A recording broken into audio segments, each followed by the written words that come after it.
In 1989, the movie Still Magnolias hit theaters all across the nation. This movie has now become a classic. It's a story of women in the South, in the deep South, in a small town. It's a story of their lives and their relationship with each other. But as any person who grew up in the deep South can tell you, this story, or the concept of this story, is far from fiction. In fact, my mother, just like mothers all over the deep South, had a group of women that she has spent most of her life with. Now here in the deep South, manners are very important. We say yes ma'am and no sir. We put our napkins in our lap. And growing up for me, with my friends' parents, I always referred to them by their married names. However, with this particular group of women, not once did I ever refer to them by their married names. I always called them by their first names. And they do say that it is a village that raises a child. The women that my mother was close to, the women that she had spent most of her life with, were a huge and significant part of my childhood. These women are women that I trust, just as I trust my own mother. I told you in a prior video about my family's heritage in the low country of South Carolina. My mother's family, the Bryces, where I get my name from, were doctors. They've been doctors for generations. Well, my grandfather was recruited first to Atlanta and then to a small town called Rome, right outside of Atlanta. My mother was 5 years old when they moved to Rome.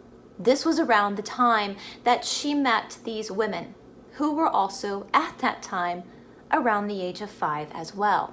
And as I've mentioned in previous videos, even though the South is known as the Bible Belt, even though we are a very evangelical and Christian area, we're also an area of magic, of folklore. We're also an area of ghost. Most people I know, including myself, have had many experiences with ghosts or hauntings. I told you in a previous video, my mother was the first person to tell me my first ghost story, and that was the story of the Gray Man of South Carolina. Well, Beth was the second person to tell me a ghost story when I was a child. Only the story that Beth told me, and then eventually her children shared their experiences as well, deeply affected me. In fact, the story stayed with me all of my life, something I always remembered. And it is my honor and privilege to have Beth on this channel today for part 1 of the story of Annie Laurie. You see, in my opinion, the story of Annie Laurie Hoyt is one of great significance. There is a lot of evidence, which we'll see in part 2, of Annie Laurie's existence.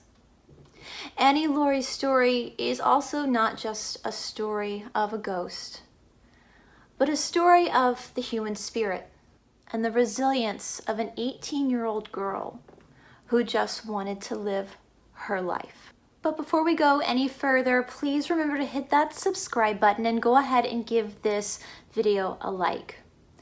Now, if you hit the bell, you will be notified for part 2 when it drops. Welcome to Esoteric Atlanta. My name is Bryce, and today we're going to talk about Annie Laurie and the Hoyt family.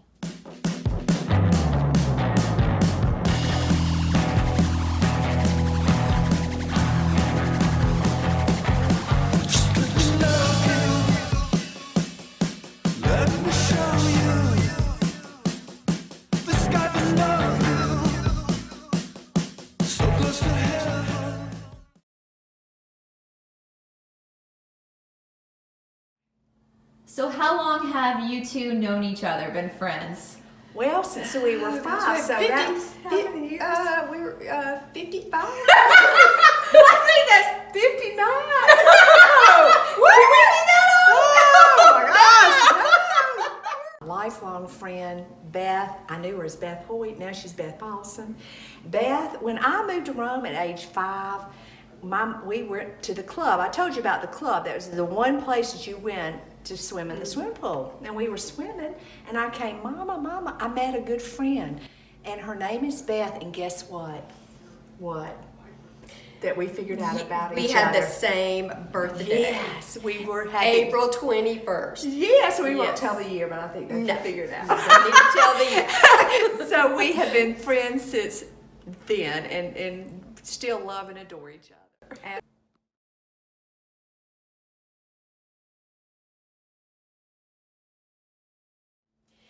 So I'm very proud to be a fourth generation Roman. My family came here by way of Colonel Wade S. Cochran.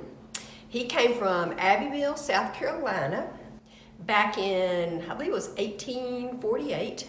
Came to Rome. He was a very rich railroad tycoon, entrepreneur, owned some steamboats. And then in 1867, his daughter Anna was to marry Robert Hoyt, who was a up-and-coming druggist in the town. And as a wedding gift to Anna and Robert, he had a beautiful southern home built for them. That is the home that I grew up in, the home that was in the Hoyt family since 1867. At the same time, he himself planted the magnolia tree that grew to be a huge tree, one of the biggest magnolia trees in Georgia. The house was named Nemophila, which is a Greek word meaning love of nature. And it's also the name of a very small, beautiful blue and white flower that trails. So they gave the home the name. When the house was built, it originally, the front of the house faced the river. And that is so they could sit on the front porch and watch the steamboats go by, because at that time, steamboats were all the rage. It was later converted to change the front of the house to face Broad Street, because that was the big street at the time. So they actually switched the whole house to make the back of the house face the river, the front faced Broad Street. There was a big fire, but the rest of the house was rebuilt and was brought back basically to its glory. There was also a separate kitchen that was away from the house, which was common in those days, and also a barn for the horses, which of course by the time I was born, the kitchen and barn no longer existed. So Anna and Robert had 6 children, one of whom was my grandfather, Wade Hoyt Sr., and one was Annie Laurie, who we will learn about a little bit later. Robert passed away at a fairly young age and left Anna with the 6 children to raise. And she did the best she could. She sold off some land, and the children all lived there until some died young, unfortunately, which happened back then. Some moved away. Wade Sr., my grandfather, lived with her, and then he married Bertha Clemens, and they lived in the home. They had 2 children. One was Elizabeth, my namesake, and one was my father, Wade Hoyt Jr. An interesting side note is Wade Sr., my grandfather, was a first cousin of Ellen Louise Axon, who became the wife of President Woodrow Wilson. And there are many, many letters between my grandfather and President Wilson. And those have all been donated to Princeton University in Princeton, New Jersey. But they are very, very interesting. And even as a young girl, I thought that was just really cool. When Ellen Axon Wilson passed away, my grandfather was in charge of the funeral. And he met the train from Washington, D.C. and escorted the casket to the church and later to Myrtle Hill, where she was buried. So we are very proud of the fact that we do have a First Lady in our family. So my father, Wade Hoyt Jr., married my mother, Eleanor Barnett, and they resided in the home as well. They did live with my grandmother, who was still alive at that time, Anna. They had 4 children. They had Wade, twins, Nat and Bob, and me. And we grew up in the home as well. I was about 3 years old, according to my parents. I don't remember a whole lot about that. When I started talking about my friend, Mary Beth, who lived in my mirror and came to visit me at night. And they assumed I had an imaginary friend because that was not unusual. You have an imaginary friend. They thought it was kind of cute. Then I began to tell them things about her. That she died at age 18, that she had pneumonia, that she died in the home. Things that I probably would not have known at that early age. But they still thought maybe I had just made it up. I was just telling stories. They didn't think a whole lot about it until I just kept on. And after a while, I remember they started to get worried. I even remember them taking me to the pediatrician, talking to him. And he said, well, maybe she's just making up friends because her older brothers are at school and she is, bored and needs to make up stories. But after a while, my father, he became a little concerned. And he actually got out our family history and started looking it up and discovered that his aunt, Laurie, who I named Mary Beth because I liked the name. I was little. I thought Mary Beth was a cute name. But her name was actually Laurie. She actually did die at 18 of pneumonia in the house. At that point, my parents were, as I said, a little freaking out because they were like, how did you know this? How did you know this? And I said, I don't know. She comes to me in my mirror. And I guess she tells me these things. I don't know. In my room, there was a full-length mirror with a sliding door. And if you opened that door, there was one of only 2 accesses to the attic, which no one had ever been in the attic since it was built. And I said, she appears to me in the mirror. She has on a long white gown, she has long hair, and she talks to me. Well, needless to say, that caused a little bit of concern too. My parents kept insisting they'd never seen a ghost, they'd never heard of a ghost, they didn't know anything about a ghost. But as time went on, they began to talk about things that maybe they had heard and maybe they didn't realize. My mother especially was like, well, remember that time when we heard this and that? And my father still was like, oh, I don't believe it, I don't believe it. But I just kept talking about it. And the older I got, the more stories I had to tell about, as I knew then, Laurie. And I was really excited to find out she was actually related to me. She was actually, in my family. And an interesting thing about that is she was actually a very accomplished painter. And there were many paintings hanging throughout our home that Laurie had done, all through the hallway, all through the living room. Unfortunately, she died so young, she didn't get to, become famous, but I think she would have. The paintings were beautiful. But my brothers actually had experiences also with her that they didn't want to talk about until later. But they finally admitted there were times when they heard talking. They heard actually parties going on. They would come home late at night. My house was, you had to go down a long hallway to get to our bedrooms, which was the oldest part of the house. They would come down the long hallways and would actually hear voices, music.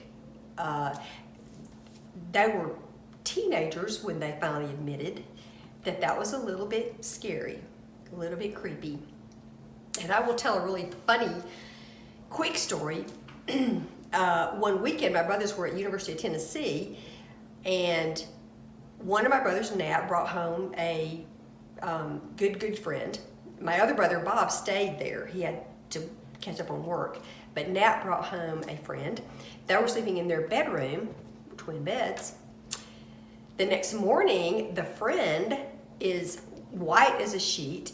He comes out, he's like, oh my gosh, there was a white vision leaning over my bed staring at me. It just scared me to death. I didn't know who it was.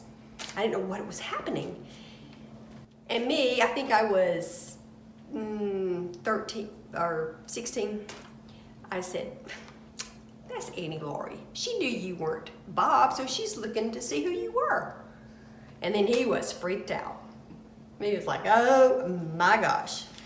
So as time went on, more things happened in the house that it was hard to ignore. That Laurie was definitely a presence in our home. One of the more interesting things I thought was my parents had a very old, long bookcase in the hallway, which had the glass louvered doors, which I guess that was the style back in those days.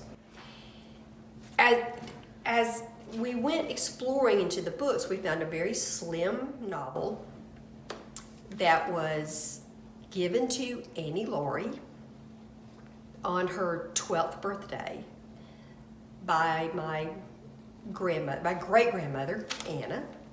And it was inscribed in the front of the book to Laurie, Merry Christmas, from Dada, that she was called Dada. So Laurie's book was very precious to me. And I made sure I put it back in the same place every time I took it out, put it right back in that bookcase. The interesting thing about that book is it would move around. Sometimes we'd find it in the living room on the table. Sometimes we'd find it on top of the bookcase. Sometimes we'd find it in the dining room. It moved around. Even my parents could not really explain how that might happen. Of course, they asked me, did you move that book? No, Laurie's moving that book. So we kept that book very dear and very close to us. I mean, I have so many stories about things that how she communicated to me. It was, I would be walking down that long hallway at our house, and I would feel her behind me, and I could turn around, and she always appeared as the same, long white gown, long hair, an 18-year-old who passed away way too early, and which is what I believe kept her in that house. She was going to be an aspiring artist. She was supposed to go to New York, and of course never got to fulfill those dreams. So I think she reached out to me because I was young and accepting, and I just felt like she was a part of me. But I wasn't the only one, or my family the only one, who felt her presence. I had friends come over and spend the night. One particular friend, who was one of my best friends, we were, 8 years old, maybe. And we spent the night in my room, and she was sleeping, beside me in our bed. In the middle of the night, she is shaking me. I feel her shaking me, waking me up. And I'm like, what? What is it? She goes, oh my gosh. She goes, did you touch my shoulder and shake me? And I was like, no, I was sound asleep. She said, well, something was shaking me and trying to wake me up, and I thought I saw someone, and I said, that was Auntie Laurie. She's just checking on you. She's just making sure, everything's okay. Well, needless to say, she was a little bit, she was a little bit put off by that, but we had been friends forever, and we grew up together, and so she began to accept, okay, if I spend the night with my good friend Beth, I'm probably going to see Auntie Laurie or feel her presence at some point.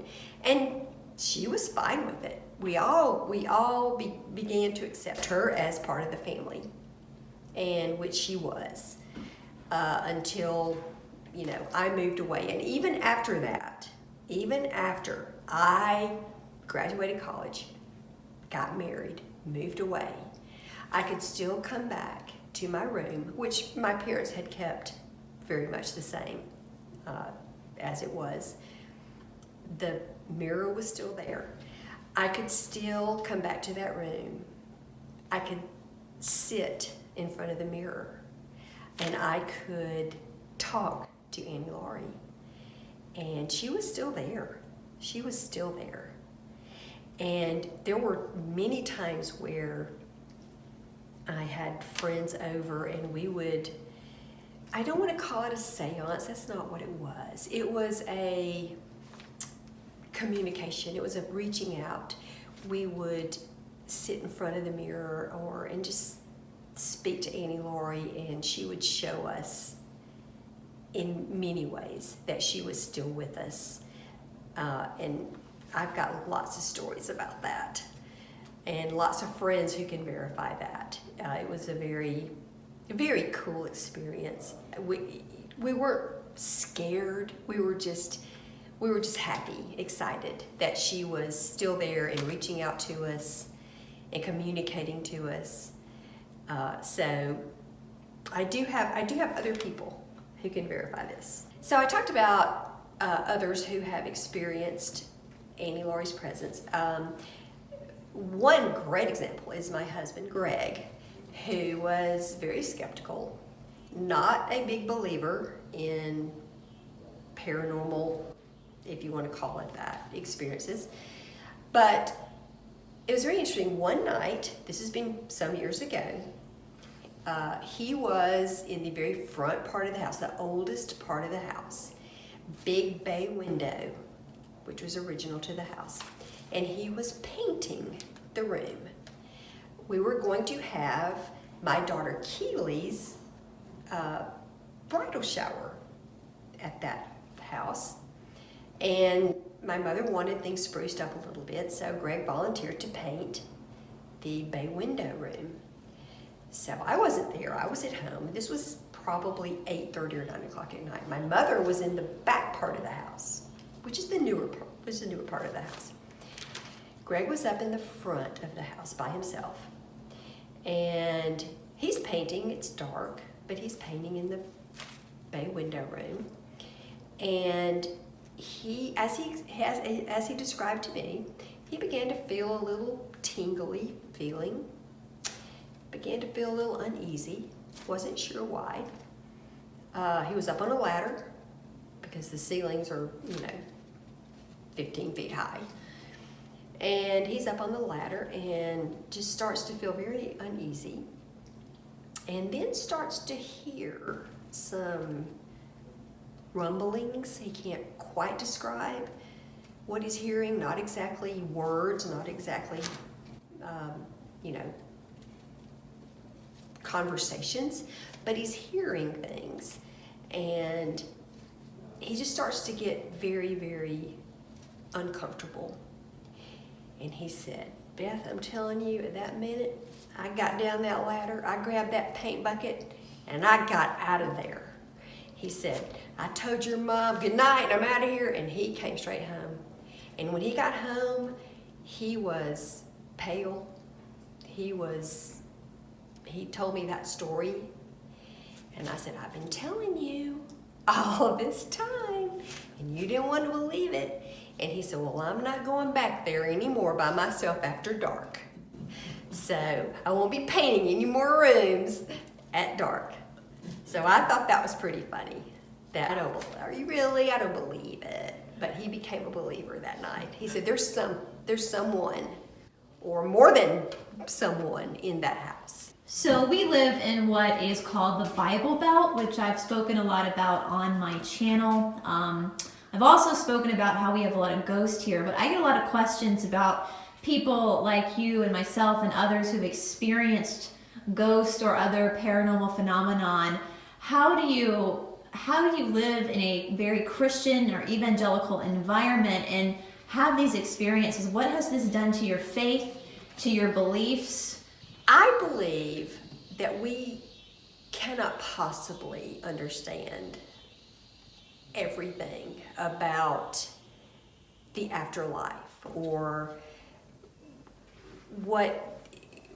where these spirits might go. I'm a very devout Christian and was brought up in the Presbyterian Church.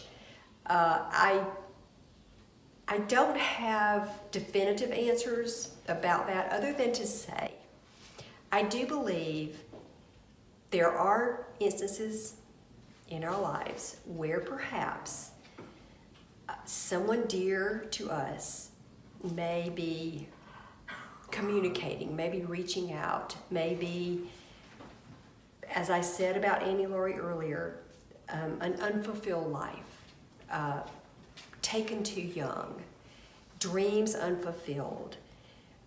How do we know that they are not, their spirit is still not there, trying to reach out to us, trying to maybe make us understand that there is a spiritual plane, definitely, where they can coexist with us.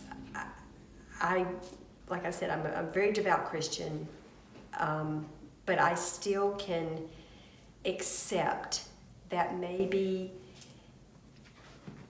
these spirits can coexist. Now, can we help them to reach heaven? Can we help them to reach, another plane where they should be, to be united with God Almighty? I would hope so. So I've talked a lot about Annie Laurie and my experiences with her and my growing up with her. But I would really love for you to hear my daughter Keely's stories about Annie Laurie, because she has quite a few to tell, and some of them are very, very interesting. And she is going to be telling you some really cool stories that you're really gonna like. And she'll be coming up very soon. So enjoy.